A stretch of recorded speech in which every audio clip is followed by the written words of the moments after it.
Good evening, everybody. Good afternoon. I hope you're doing well. Jeff Gibby here. We're going to kick off another exciting webinar. I'm glad you could make it. It looks like the attendance is really good tonight. Thanks for coming. And let's go ahead and get underway.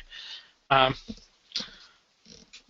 you guys know where I always start. Let's go ahead and do this thing. Today's demonstration is designed to instruct you on using MetaStock and the accompanying software plugins. It's not a recommendation to buy or sell, but rather guidelines to interpreting and using specific indicators and features within the software. The information, software, and techniques presented today should only be used by investors who are aware of the risk inherent in trading. MetaStock shall have no liability for any investment decisions based on the use of the software, any trading strategies, or any information provided in connection with the company. All right. So today we have a special guest, a longtime partner of MetaStock, has some experts that are already part of MetaStock. Very smart option trader, Don Fishback. I think he said he was using MetaStock since like 1992 last time I met him, which kind of makes him using MetaStock longer than I have. But I've always really, really liked his option strategies. His odds probability code is part of MetaStock. It's been part of MetaStock since I started with the company. Really some pretty cool stuff that he does. One of the things that I really enjoy is when we can work with somebody and actually create something that they use in their own trading every day. And that's what we did with Don this year, is we actually sat down and kind of come up with some concepts that are pretty cool, and it's an add-on that Don uses in his own trading every single day. So that's what I've got to say about Don. Don, let's go ahead and bring you on here. Here I am. And I just realized my screen was paused that whole time, so hopefully you guys heard the legal disclaimer at least. There's a picture of Don Fishback, so you can have that available. And I'm going to go ahead and I'm going to go ahead and push the control of the screen over to you real quick, Don, and we'll make sure we can see it before I kind of get quiet and let you take the ball. So you should see on the screen, it should pop up and say, do you want to share your screen? Yes, and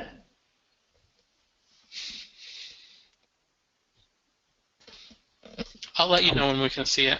Oh, I see important disclosure information. Yes, Jeff, because you just read the disclosure, I thought I'd just get the full disclosure out for everybody. What we're going to talk about is some of the stuff that we do, and what we're going to be doing is for illustrative purposes only. I do trading on my own. I test ideas. Sometimes it's very rare, but sometimes I might have a position that's opposite to what the methodology is shown in here, just because it is testing. And any examples, any results that we're going to show you are based on hypothetical testing, and you'll understand why, because we do extensive back tests over well over a decade of back testing. So the back testing is it's hypothetical in nature. So with that out of the way, just give you a little bit of an idea about me. I've been in this business for 31 years. November was my anniversary of starting in the financial industry back in 1984. I've been widely quoted in the press, in the Financial Times, internationally on NPR. I've been quoted in some inside trading type things with the professional industry, and I've even been quoted as an expert in probability in the New England Journal of Medicine, of all places. So I have a pretty interesting and long-term background. As Jeff said, the odds probability cones, they've been a part of MetaStock for nearly 20 years, and this is a chart of the odds probability cones looking at the SPY going back to 2005. But the cones have actually been part of MetaStock for nearly 20 years. And just want to, Jeff, I've been a user of your company's products. MetaStock was 1992, but the company, your company's founder started the company prior to that, and I was a user back in 1988. So 1988. So what is that? 27 years. So I've been a user of MetaStock products for a very, very long time. And one of the reasons why I get asked all the time, Don, can we partner with you on something? Can we partner with you on something? And I mean, everybody's asked me, but I've always said no. And the reason I've said no is because I wanted to be associated with a company that had really good customer service. And even back in the days when you had to dial up into a bulletin board to get data, the folks at MetaStock, the folks at Equus, the predecessor, they were just wonderful people that always helped me get my needs taken care of. And I knew that they did the same thing for the customers. So that's why I wanted to be a part of this, and the odds probability cones have been a part of it for a long time. Speaking of the odds probability cones, one of the things that we are going to look at, and by the way, odds is a registered trademark of mine. We've had it since 1993, and it stands for Options and Derivatives Decision Support. And what we're going to do is in this session, we're going to learn how to profit from compression. And I'm going to go back to those probability cones here in just a second. But what we're looking for is high profit option trades on stocks that are flat for no fundamental reason. And these are going to be option trades that are completely non-directional. And if any of you are familiar with some of the systems that we've developed over the course of time, this is going to be all new. It's different than anything we've ever taught before. We have a method in an old MetaStock expert. It's the odds expert. And in that particular instance, we were looking at different historical volatility numbers. But in this one, we're going to look at something else. And so I'm going to tell you what that is here in a little bit. So these are all new. It's not covered in the old expert. It's not covered in any of our educational products. And there's a massive amount of research that went into it. And I'm very proud of the research that we've been able to do on this. So while it's different, it's still the same, because it's the old method that we used, the volatility differences, were using volatility to find a stock that's gone flat or gotten too compressed. Well, we're going to use a different method of finding those stocks that have gotten too compressed. So the principle is the same, but the rules, the trading rules, have changed. And so back to the odds probability cones. So more often than not, the market does not stray from the one standard deviation band. So what these cones have done, this cone right here, this white parabola right there, that's the one standard deviation probability cone. And it's based on the implied volatility at the beginning of the year.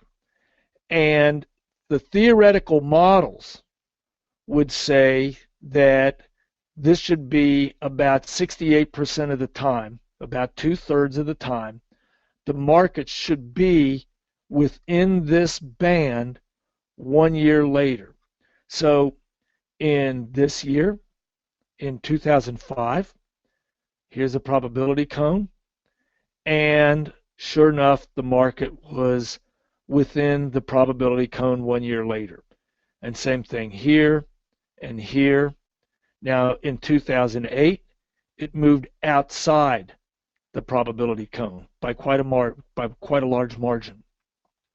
In 2009, it finished within the probability cone, 10, 11, 12, 13, it finished outside the cone to the upside, and then 14. And so far in 2015, it's within the probability cone. So of the completed years in which SPY has had options, you have 1, 2, 3, 4, 5, 6, 7, 8, 9, 10 complete years. And in 2 of those instances, right here and right here, it finished outside the cone. So the theoretical model says that it should be within that probability cone 2/3 of the time. It's actually within that cone 80% of the time. So it's 60%, 68% versus 80%. So the theoretical model underestimates the amount of time that it will be within the cone, and it overestimates the time that it will be outside of the cone. And that's just something that if you trade long enough, you realize that the models are off by a little bit. And the options, by the way, are appropriately priced based on that. Well, even though the model, and even though the market has a tendency to stay within the cone most of the time, there are key moments in which it doesn't. And that's what we're looking at in this chart right here.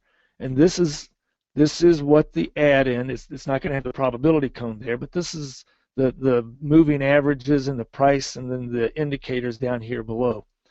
This is a lot of what Jeff and I developed. And what it does is it looks for a compressed situation, and then our expectation, and you can see how flat, absolutely flat everything is.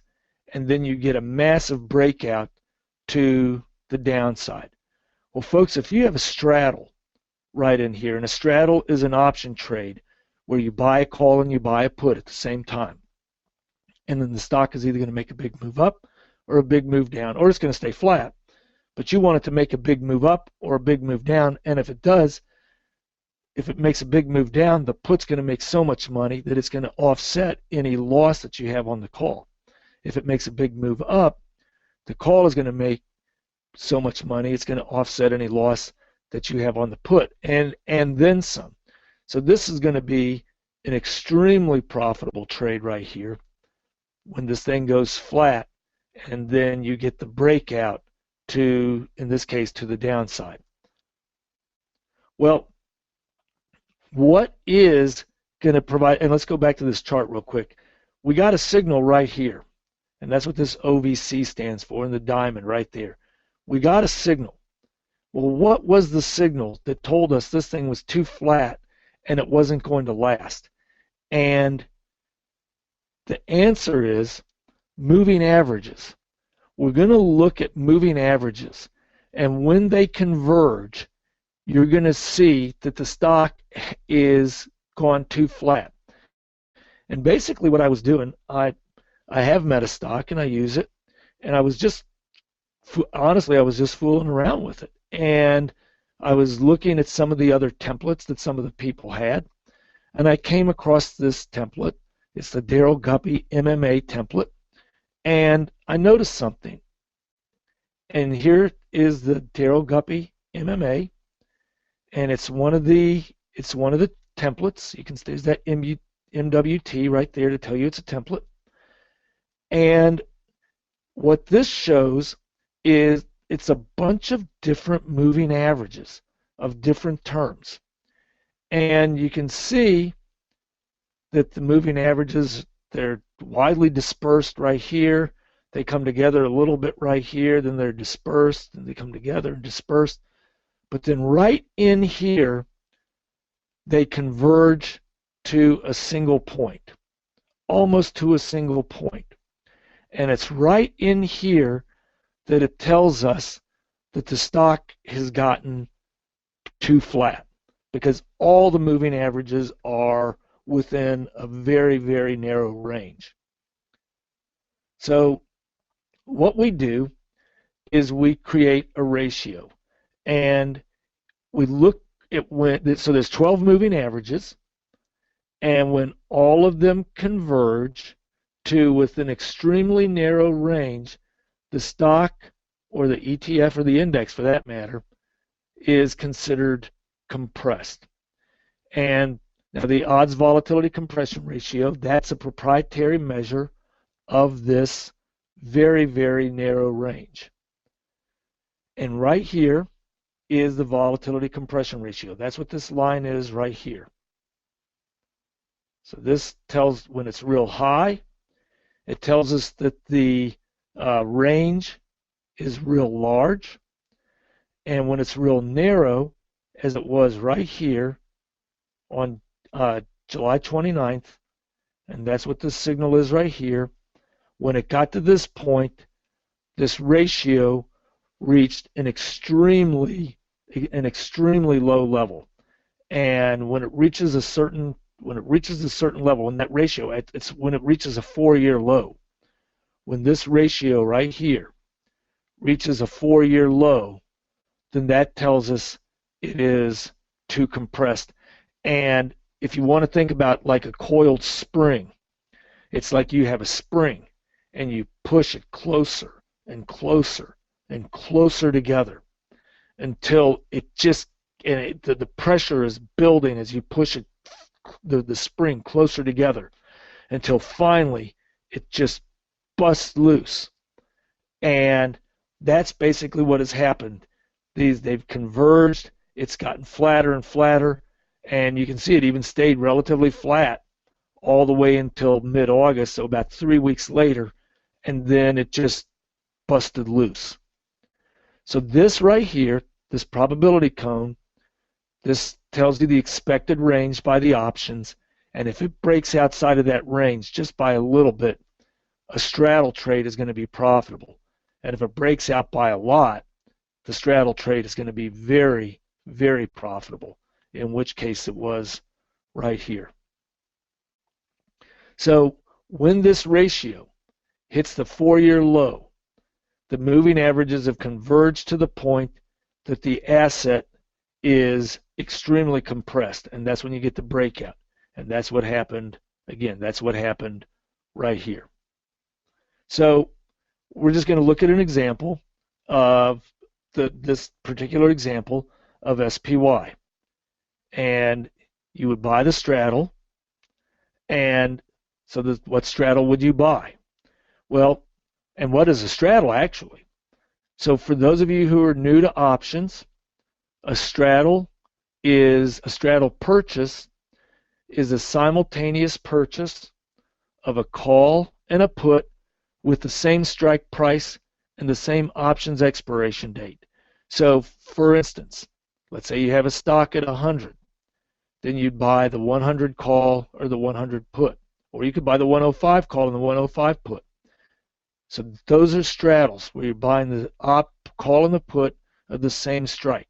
Well, what strike should you buy? You know, if the stock's at 100, should you buy the 105 straddle or the 100 straddle, the 95? Which one should you buy?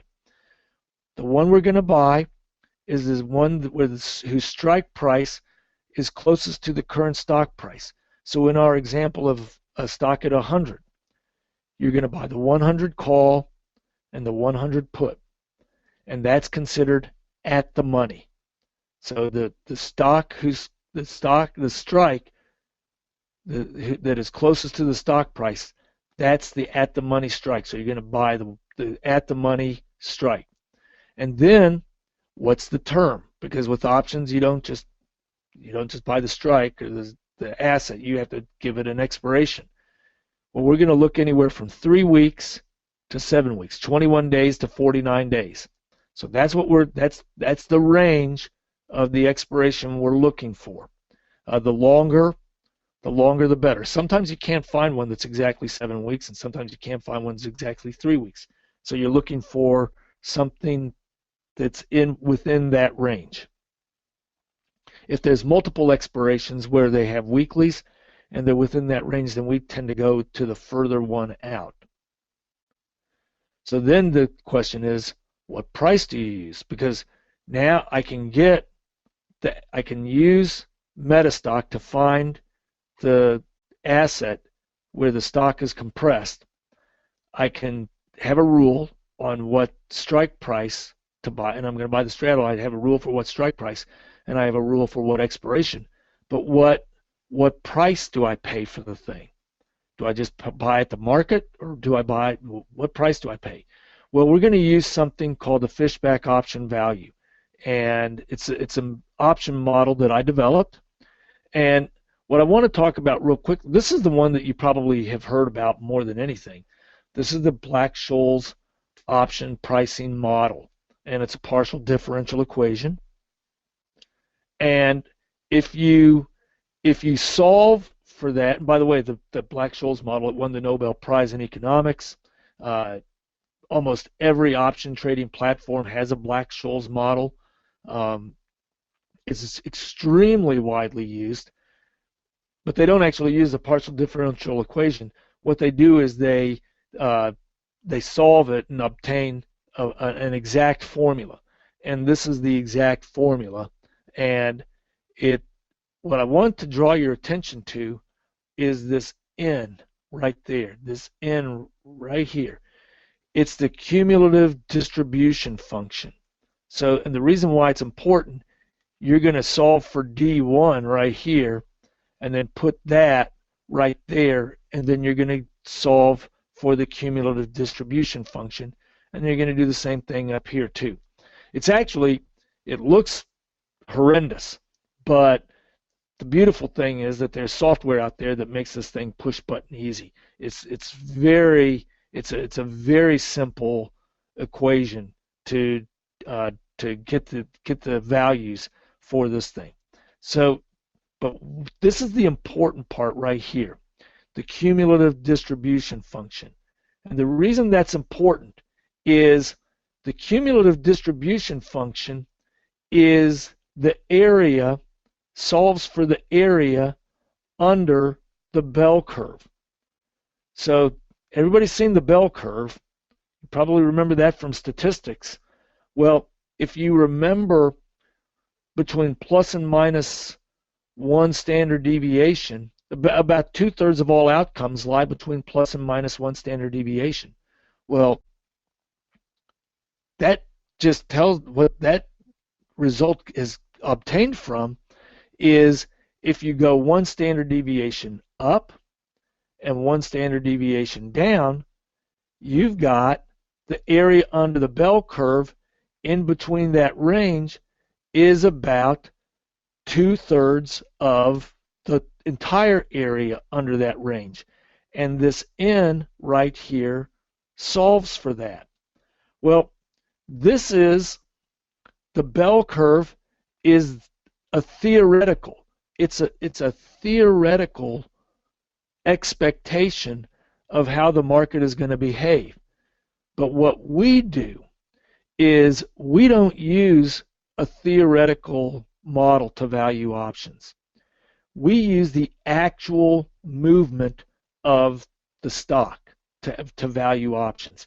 And in this particular instance, you can see the theoretical bell curve right there, but we have the actual movement of the stock plotted along with it. And in this particular instance, there are far fewer occurrences of small moves and far many more occurrences of larger than expected moves.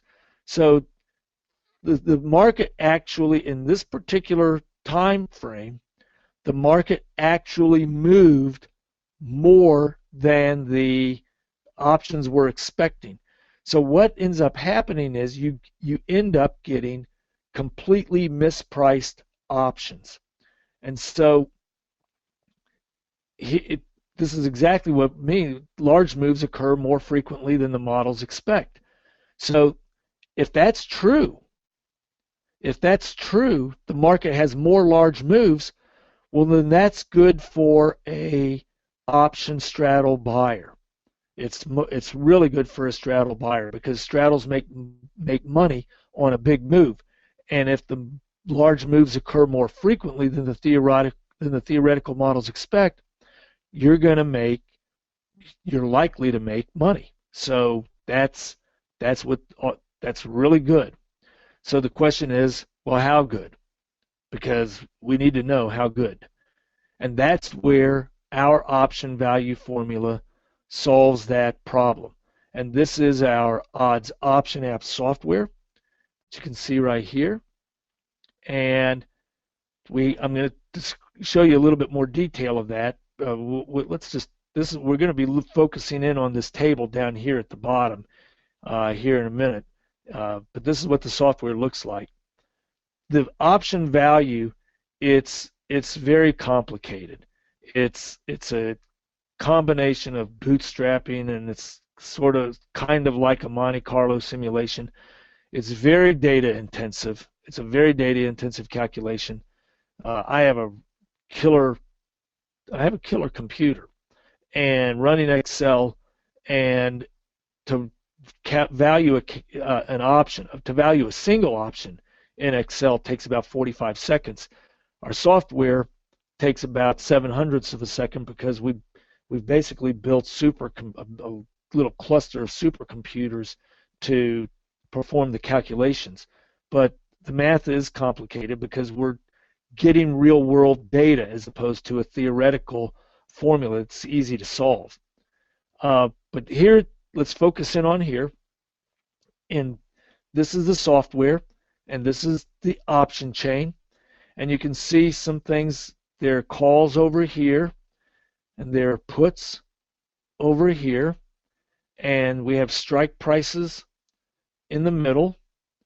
And on this particular day, let's see, the SPY was 210.77. So the closest strike price is going to be the 211. And we have the bid on the call of $2.50, and the implied volatility of the bid. We have the ask at 254 and the implied volatility of the ask. And then right here we have FOV. This is the value, 3.8454, right there. So this is the ask, and this is the value. And then we go over to the put side, and we have the bid and the implied volatility of the bid. And then here's the ask, 2.64. And here's the implied volatility of the ask, 10.75. And then here's the value, 3.944. So 264, this value, this price is much less than this value. And same thing over here. This price is much less than this value. Well, we need to compare these two. We're going to compare the price, the 254, and so we're going to pretend that we're going to buy both of them. So the 254 plus the 264 is $5.18, 518. The value is 384, and 394 is 7.7894. So the value is 7.79 approximately versus 5.18. The price is much less. It's much less than the value, and that's a good thing. That's really good. So the thing that we have to ask is, it seems really good at least. Well, how important is value? So what we're going to do is we're going to run an extremely comprehensive test to see just how good it is. So what we're going to do, I'm going to use our database, our odds option app software database. It goes back to 1998, and we're going to look back. Remember, we're looking back for the odds volatility compression ratio. We want it when it's at a 4-year low. So we're going to start the test in 2002 because we had data going back to 98. So we're going to start the test in 2002, 4 years late after the beginning of the database. And we're going to go all the way through the end of the year 2014. And we're going to do this for equity options only. We're not going to do it for indexes or ETFs. And what we're going to do is, for all those signals, and I'm going to just go back real quick.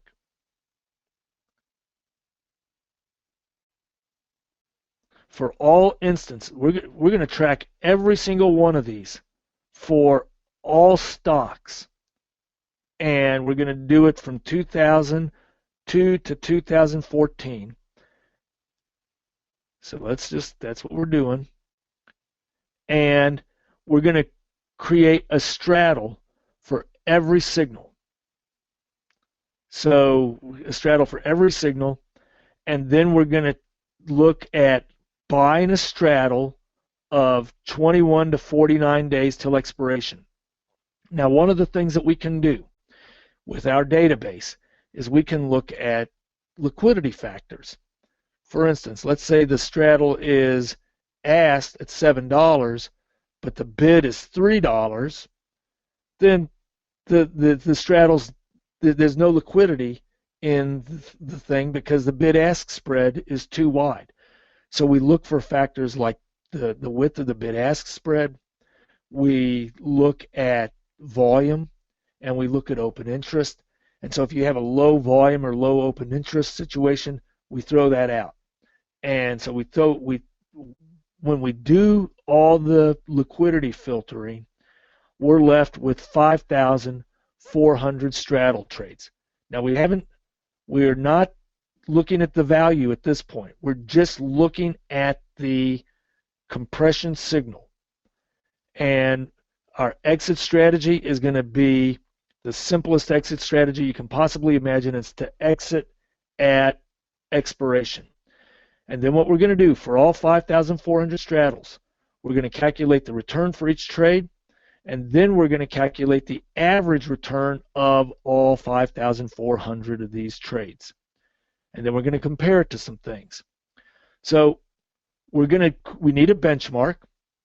And so the benchmark is going to be the average profit of buying a 1 month at the money S&P 500 index straddle anytime. So it's just kind of like a buy where you would test a ETF against a buy and hold strategy or a system against buy and hold. Well, we're going to do the same thing. What if we're going to be buying an average of 1 month straddles, let's just see what the buying of 1 month index straddles makes. And going back from 1998 to December 2014, we find that the average profit of a 1 month at the money S&P 500 index straddle is minus 10.3% per month. So that's a minus 73% per year. So buying straddles on stock indexes, blindly buying straddles on stock indexes, is a really, really bad idea. It's a terrible idea. And we saw that from the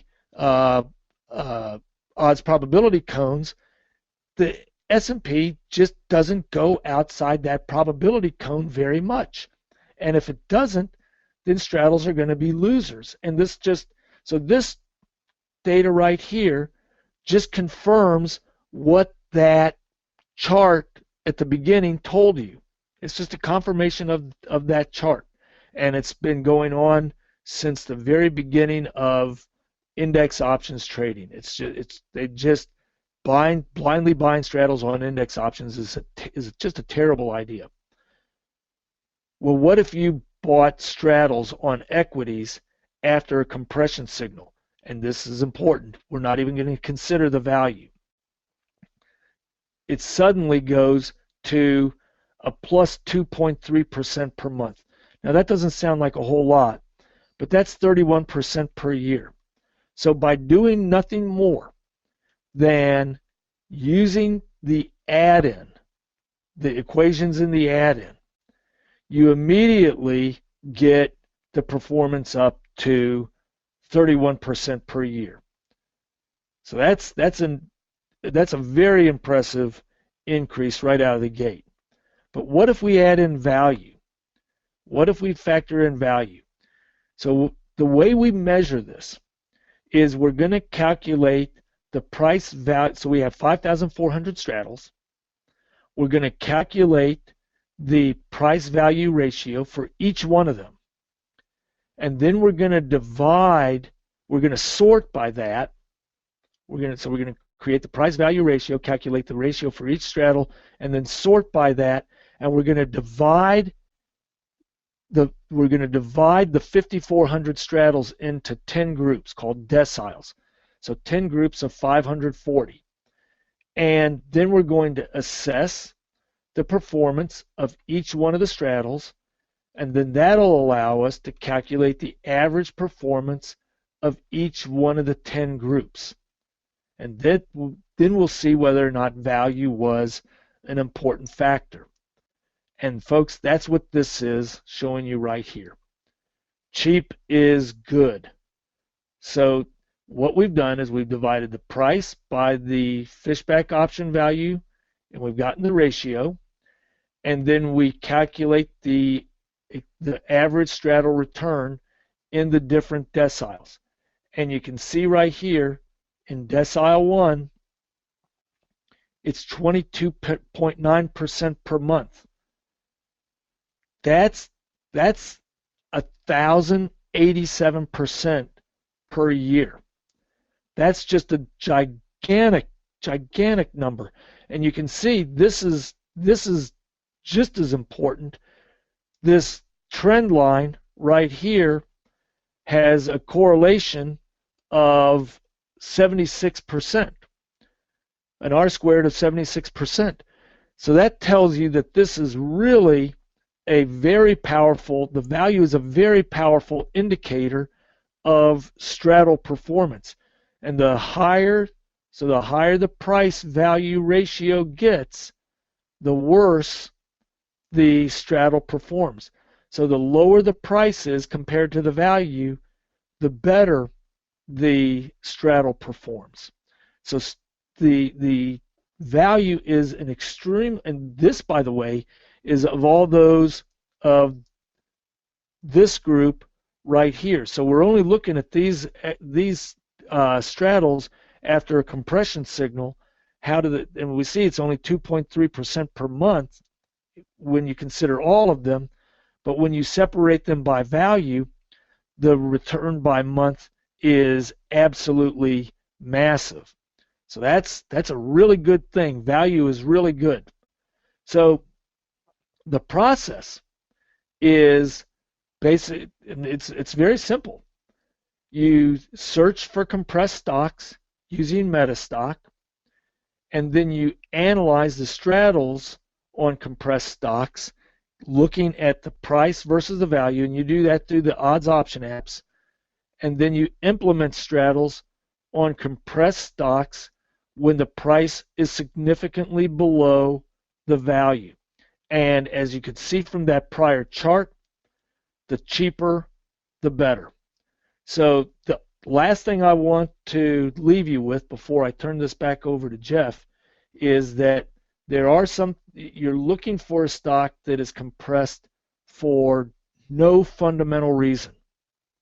And that's really important because sometimes stocks do go flat for a fundamental reason. And I'll just give you a classic example. Precision Cast Parts recently got a buyout offer from Berkshire Hathaway, and it was an all-cash deal. Well, Precision, I can't remember what the price was, but let's just say it was $200, just for example.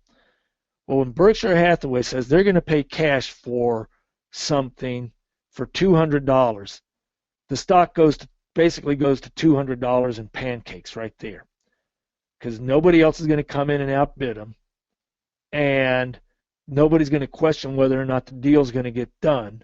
So it just goes right to the $200 and goes flat.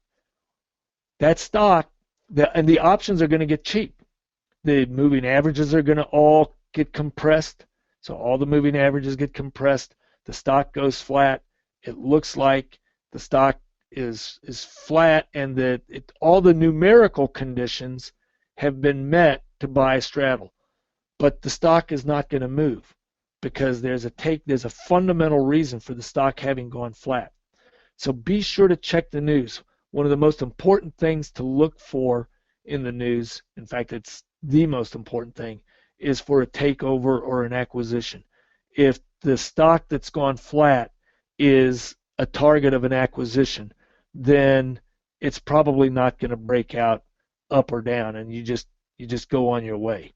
So that's the one thing that the software will not. Our software will give you, and I will tell you this: if you've got MetaStock and you've got Icon, you've got the best news source on the planet.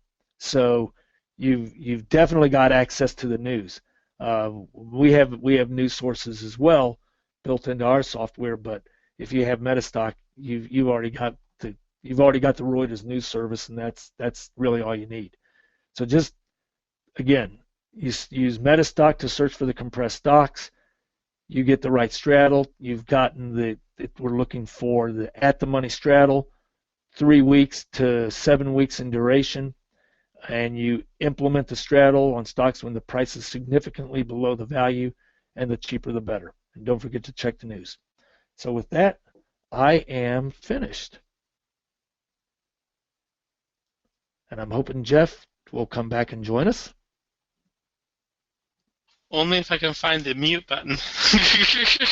All right. Can you hear me okay? I can hear you great. Okay. We have a couple questions. Do you want to take a couple questions? I'd be delighted to. Let's see how we do with these. We've got a question on whether you would take this going into like a strategy near earnings. Like let's say we get one of the super compressed stocks. Earnings is like next week. Would you go ahead and take it, or would you wait until after earnings? I will say this: I would definitely take it if the opportunity presented. But I'll just say this: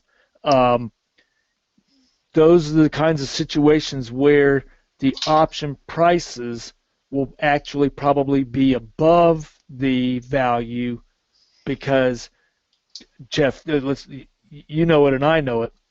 These earnings. Everybody knows earnings are coming. And so market makers and the person on the other side of the trade who's selling the option, they're not stupid.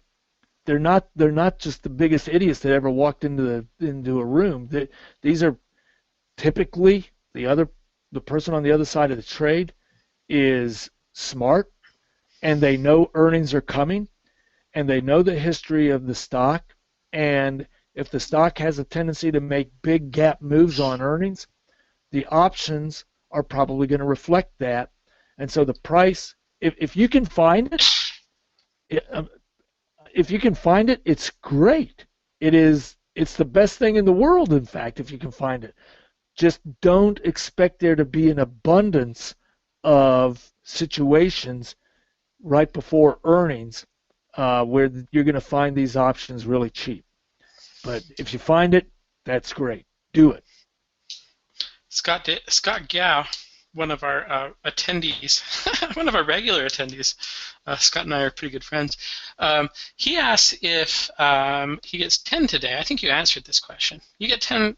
Today I did the scan. There's 10 in there. He asks how you would find the most value. Well, in that case, you're going to go into your option apps.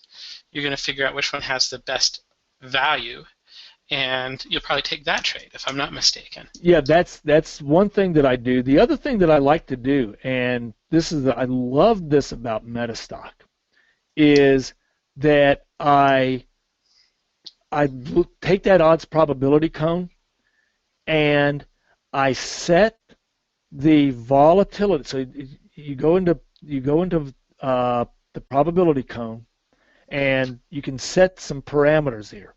And I set it to 68%, and I set it to 1,000 days or 4 years. So I set it to 1,000 days.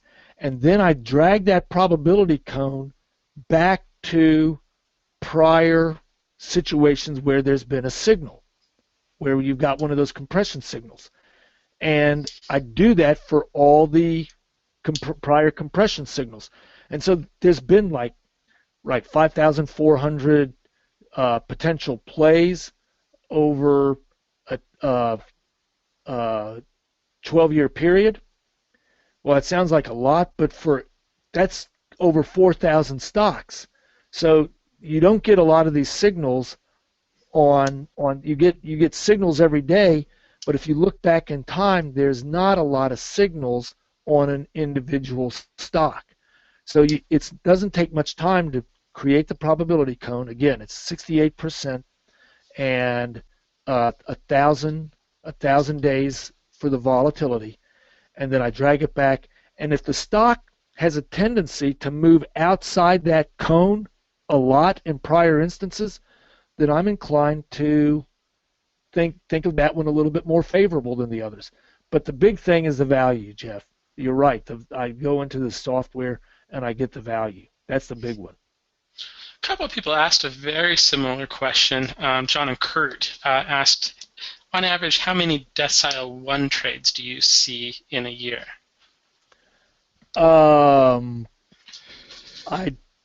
Well, there's 540 over a 12-year period.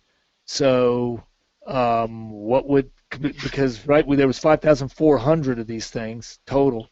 So 540 is decile 1. And so what's 540 divided by 12? I will tell you. I'm not doing that in my head. Just, 45 per month. Okay, yeah. Okay. Oh, 45. Per year. Per year, correct. Yeah, so an average of 45. Yeah, an average of 45 per year. An important correction, Don. Yeah. A little bit different than what I was saying. I'll tell you what, if there were 45 of those things a year, if there were 45 things of those things a month, I'd be the happiest guy on the planet. Don wants to know, or Ken asks, how are the FOV values better than theoretical values?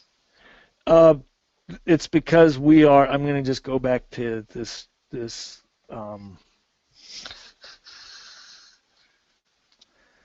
the theoretical values are using this bell curve, and sometimes the theoretical value matches the actual movement of the stock. But as you can see right here, the theoretical value, which is based on the market's expectation of future movement, and that's what this is right here. This is the expectation of the market's future movement. Well, this is the reality. These columns are the reality. And you can see the reality and the theoretical they don't match. The market makes many more large moves than were expected at the time. This is from late July. The market made more big moves than expected, and that's what you ended up getting in August when the Chinese market, the Chinese devaluation caused global markets to crash. So it just most of the time, and I think you said his name was Ken, most of the time these two images, these columns, are going to almost exactly match the theoretical value. But sometimes they don't. And it's when they don't that you get opportunity. It's like the market is expecting history to not repeat itself. So this is history. These columns are the actual history, and the bell curve is the theoretical expectation. So that's why it's better. We're using a more realistic. We're using reality as opposed to a theoretical. Cool. Let's see. I think that covers it. Somebody asked if you'd recommend it for weekly options. No. Well, I will clarify that. So here, if you're at the beginning of November and you said, the November regular monthly expiration is too soon and the December expiration is too far along, well, there were weekly options. I think they were like November 27th was the expiration date, or early December. Those are weekly options, but I do not recommend them for 1 week options. That doesn't mean that if I tested them whether they would work or not. It's just that we did not test this for weekly options. Part of the reason is Weekly options haven't been around that long. We didn't want to do a test of just the last 3 years. We wanted to do a test over an extended time frame. And so the weekly options were horribly illiquid when they first launched. They've only become liquid in the last couple of years, last 3 years. So you just haven't had much. You don't have much good data on weekly options to test something. But so that's why we tested this thing all the way back to 2002 with data from 1998, which allowed us to do a very extensive test, and it worked when the market's flat. It worked when the market was crazy.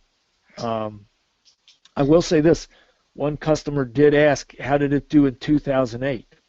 And I'll just tell you right out of the gate, it didn't do anything in 2008 because you had two things. You had to find a flat stock, and you had to find an underpriced option. And in 2008, it was almost impossible to find a flat stock. I mean, they were going crazy. So 2008 didn't do. It's not like it lost money, but it just didn't make any money either. But it made money in 2009. It did well in 2007 and around that. So it's done extremely well in any type of environment, except when it goes completely crazy, and then it just doesn't do anything at all. Okay, let's see. Same question, sort of, but on futures options. Is it something that you can apply? I have no idea. I figured that would be your answer because you haven't done it. The testing that you did were on stock options. Right. We don't have a futures options database, and so we've just not tested it. What I hope is that somebody in the group learns from this and says, you know what, I've got a killer futures options database, and I'm going to see what it does, and then they tell me. So, but I don't have it, and I don't trade futures, so I don't know. Jerome, to answer your question, the test was done with going to expiration. Yes. I can answer that one for you. Yes, we just held it to expiration, so there was no exit strategy. You can actually if you can fine-tune an exit strategy, then your results could actually exceed what we showed here. That's just not something that we did. Okay. And then we have a lot of questions about more directional plays, stuff that you do that doesn't have to do with straddles. And to be clear, that isn't something that's part of this product, but do you have classes around directional trades, or do you mostly focus on the non-directional plays? We are a volatility shop. We are pure volatility traders. We do have some stuff that's directional, that's based on momentum, but by far, it's a very small part of our business. By far, we are a volatility shop, which means that what we tend to do is we buy volatility, we buy straddles, so we buy volatility on individual equities, and we sell volatility on index options, usually through an ETF. So that's what we do. We're very, very seldom do we get into the directional side of it. All right. I just found it easier to predict volatility than predict direction. That's just my. That's why I like your work, because you don't really. What you're betting is it's a reversion to the volatility that you've got, and I think there's some really good value there. So in any case. Yes. It's reversion to the mean is basically what it is. If the volatility gets too low, it's going to go up. If it gets too high, it's going to go down. I mean, so we're looking for it to revert to the mean. Unlike a stock, which can go from 0 to infinity, volatility has what's called a central tendency. It tends to revert to the mean. So that's what we do, and that's what we focus on. One last question, and then we're going to close the QA section. Sure. But somebody asked, John asks, why was the comparison based on 1998 to 2014 compared to 2002 to 2014? Oh, is the comparison statistically the same? It's just that John, what I did was my database goes back to 1998, and I calculated the return for every at-the-money straddle from the beginning of the database to the end. So it really was just a situation where I had the data and I did it all, and we've actually done that for not just for straddles. We've done it for buying calls. We've done it for buying puts, and it gives us an idea of how to do benchmarking. And I had done it for the period 1998, and I had never done it for just a fraction of the database. I did it for the whole database, so I never broke it out. But to clarify that answer a little bit more for you, John, what he's looking for is a 4-year compression. So if you start in 1998, the first time you're going to know that a stock is as compressed as it's been in 4 years is going to be 2002. I think right. That probably clarifies your question a little bit. All right. Well, Don, thanks for coming today. I'm going to basically kind of go through what's included. A lot of what we saw today was the MetaStock module, and then some of the questions that we didn't really directly answer is stuff that's available through a product Don Fishback has that is called the Don Fishback Option Apps. And I'm going to talk a little bit about that. It is very key to the approach that he uses in his trading, and we're actually kind of have a combo offer to kind of give you access to his options app through the end of the year and the add-on. So I'm going to cover that in a little bit of detail. Let me go ahead and switch the screen back over to my screen. I just kind of want to go through and show everything here. I want to kind of give you an idea of what it is. I know a lot of you are may not be familiar with MetaStock. A surprising number of you are not MetaStock users yet. We'll aim to fix that today, but I want to give you an idea of what the option screen does. So this is a chart of Microsoft. I've got Don Fishback's option analytics applied to it. And what you've got here is that ratio Don was talking about before. Basically shows you how compressed a stock has been, and what we're looking for the signals when you see OVC here is what it means is it's more compressed than it's ever been in the last 4 years. It's really kind of what we're looking at. So based on this example for Microsoft, if we kind of narrow into this chart a little bit, you're going to see OVC on the chart. You're going to see a little bit of a line here to indicate this is as compressed as it's been in the last 4 years. When that happens, basically, based on what Don taught in the webinar today, it's going to tell you that you're going to want to take option strategies that are designed to make money on stock breaks out of a narrow range. And kind of give you that advice on the chart.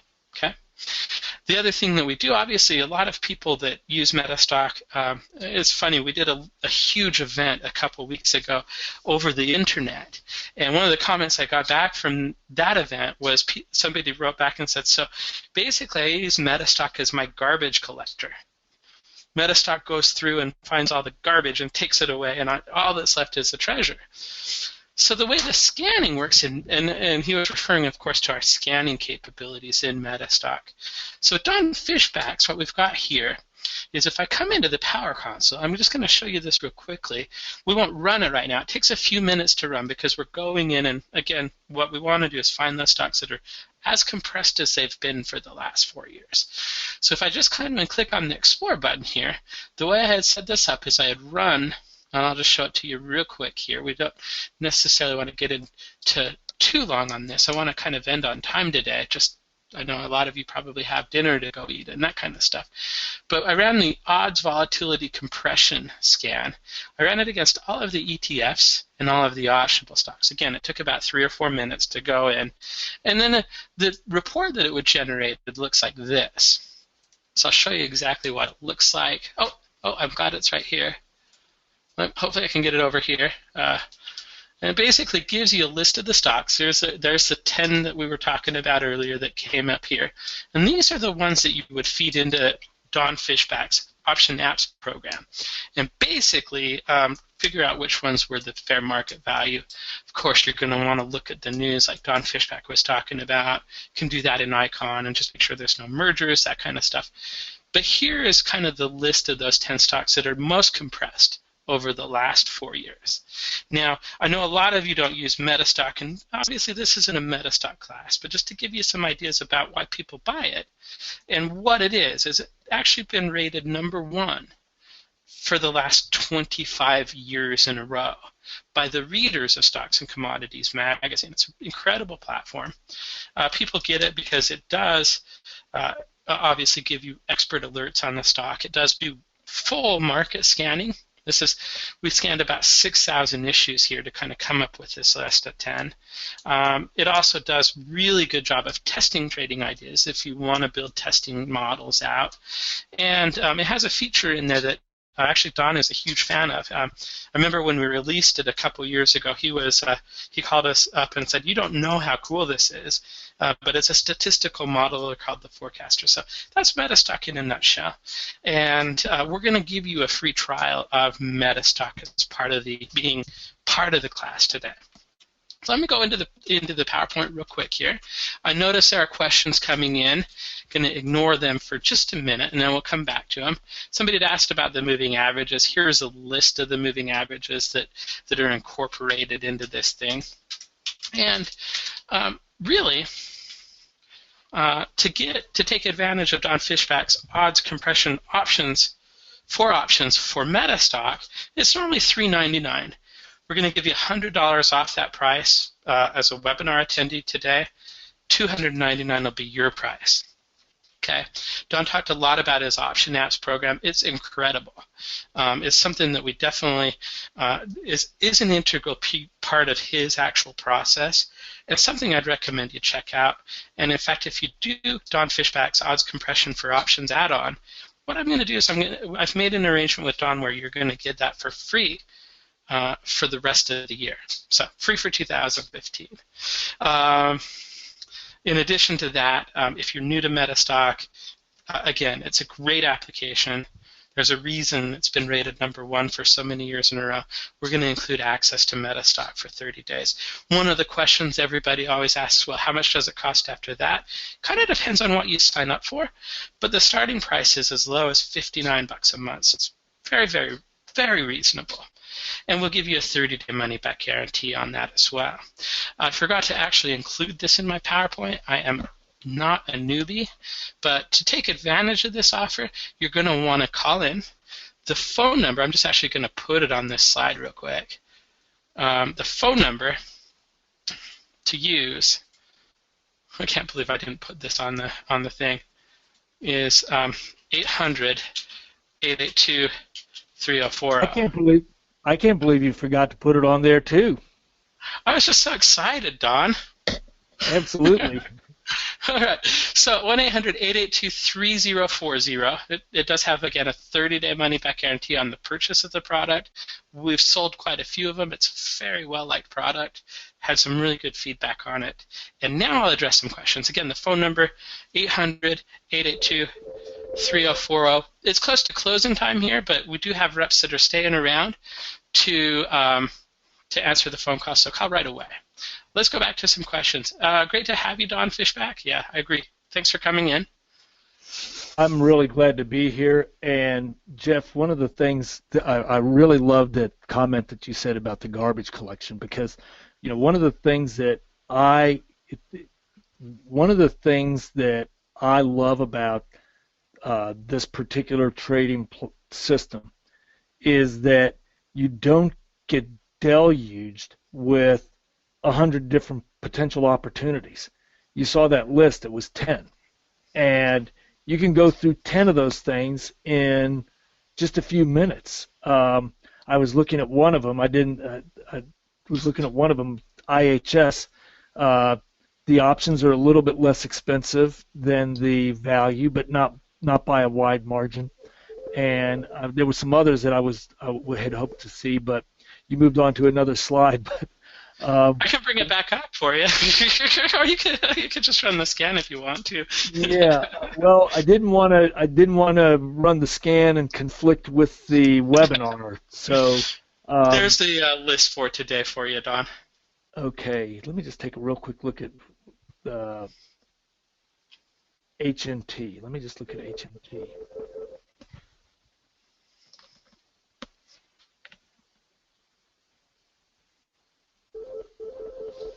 And I'll be that's HealthNet, and let me get the option chain.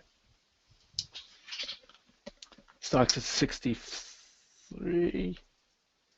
Yeah, those are, just looking at it real quickly, the value of this, the value is about 520, and the price is, let's just see what the price is, about 450 versus 520. So it's cheaper. It's cheaper than the value, but not by a wide margin. I wonder when they have earnings. We can get that through our software. Earnings are, so they just announced earnings, so that's why their earnings are quite a ways away.